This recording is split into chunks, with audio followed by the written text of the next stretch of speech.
Hello everyone, it's Ranger at 64, and welcome back to another League of Legends lore reading video.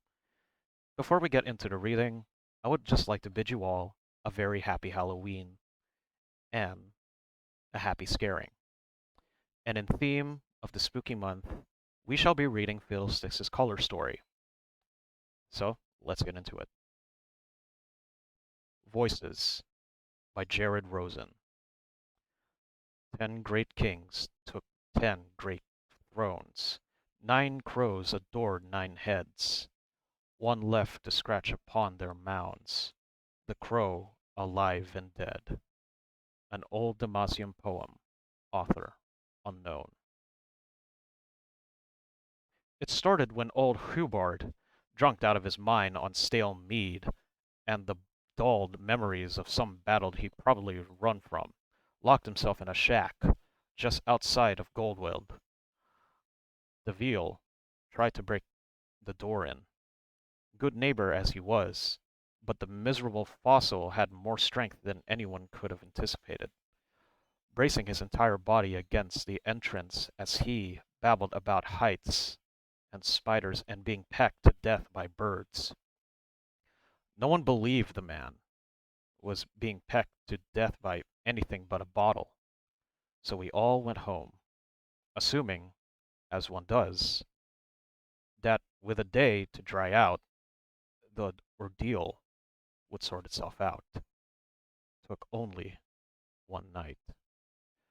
First screamed ripped across the village like someone had pulled it out of Hubbard's chest, followed by a second that was almost the same, but worse. It pitched higher, like rusted metal wrapped in bull wrap, in almost human words, with an almost human rhythm until the baker's wife cried, "Mages!" and all hell broke loose. People arming themselves, the mayor, if that's what you call the head of some hinterland pistol, shooing whoever he could into the meeting hall, windows being boarded up in a blind panic, the works.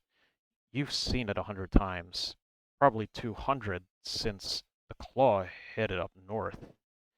Regular folks going mad at the fairest hint of magic. The point is, that's around when everything went bad. But there's a bottom to bad. And what happened in Goldwald broke right past it. Don't believe me? Go for yourself. Goldwald ain't there anymore. But I'm skipping ahead. And that ain't fair to Deville. See, Deville was a spy from back when the Freljord pacifications were still talked about like there was honor in them. And he later served the crown as far as Shurima and the Blue Flame Isles. The man had seen things.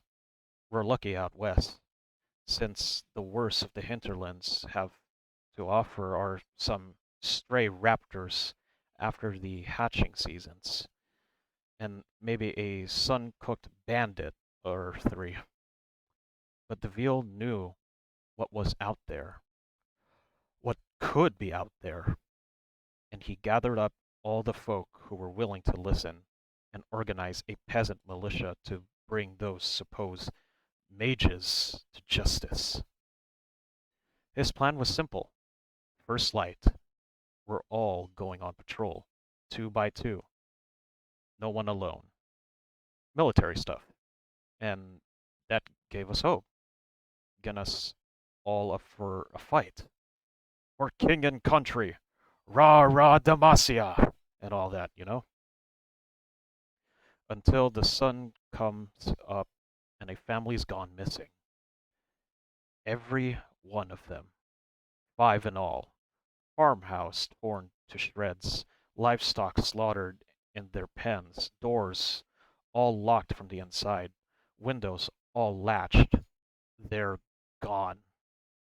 The mayor calls a meeting, but a pair of field hands don't come from the rows. When Deville calls for them, something calls back. But it Is it them? Sounds almost like them, like something is forcing words into almost the right shape, but that old rusty cage sound keeps cutting through, squeaking and rattling and clicking like it can't help itself. Now people are afraid. Some hothead charges into the fields with a sword in his hand, gone. Another follows him, gone.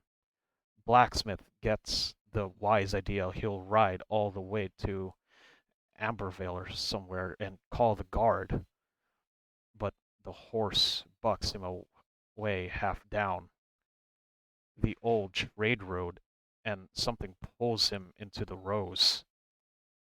Davil calls to see if he's all right, and that awful voice burbles out, saying it'll take the road to Ambervale and call the guard. Davil asks again, and it repeats, "I'll take the road to Ambervale and call the guard." There's something about it, like a pin twisting inside your head, poking through the meat into something darker underneath. I could see it on everyone's faces. Folks holding their kids close, backing away towards their homes. Some just running.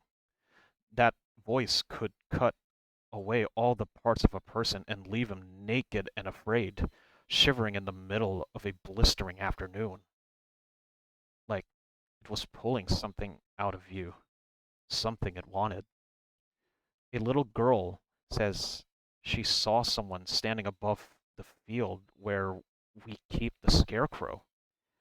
It's such an old odd thing to notice, but there's so much going on that we pay her to no mind. But we should have. Night comes, and half the houses in town are boarded shut. You can hear folks inside whispering, muttering, giggling like maniacs. But about, I'm not sure, snakes, lightning, the dark, walls closing in, knives, the sea. They're laughing and they're screaming, and it sounds like everyone has gone insane. Like they're trapped inside a room with a part of themselves they don't want to face. It sounds like we're all stuck in a nightmare. Then the lights start going out, one after the other, in all the boarded up houses. The lamps flicker and die, and the voices melt away, each suddenly silenced, all save for one. Something croaked behind the old smithy, muttering it to itself about snakes, about lightning, muttering about the dark. Davil, that poor old fool, takes the militia and goes in. And I'm there with him. I have my blade, I have my lantern, but the rows are deep, and the light casts shadows everywhere you look. I I don't know exactly what happened.